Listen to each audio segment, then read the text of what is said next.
Hey digital communicators, I'm John Falk from Johnny Flash Productions and Amplified Impact, and this is 101 Ways to Attract More Visitors, a practical guide for churches to amplify their impact and reach their communities. Now let's amp it up. Number 4, avoid insider language. Have you ever been on a website or reading a book or sitting in a presentation and you didn't know what they were talking about because they were using some insider language or jokes? Maybe they were using names or acronyms that aren't familiar to you or that guests wouldn't know what they mean.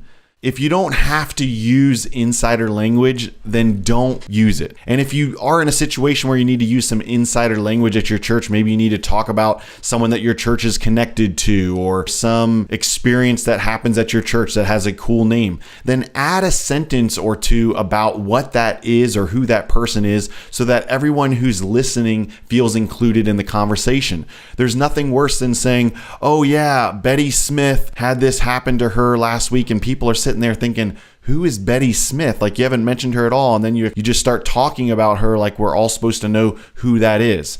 So you say, oh, Betty Smith, who's a longtime member at our church, who's been coming here longer than I have, is now in her 90s, and she recently had a stroke or whatever. At least now I feel like I'm included because I know who Betty Smith is. Or if you say, Betty Smith, one of our missionaries who's in Kenya that we've been supporting for a long time, just sent me an email and said, versus just saying, Betty Smith said this. Well, then you don't really know who Betty Smith is. So evaluate your website, your print materials, your announcement scripts, people that are going to be speaking from the stage or from the front, whether it's the pastor or other people that are speaking, and try to remove as much insider language as you can. And when you have to use it, be sure to put a little quick descriptor in there so that people who are there for the first time will feel like they're included and like you want them to understand what's going on.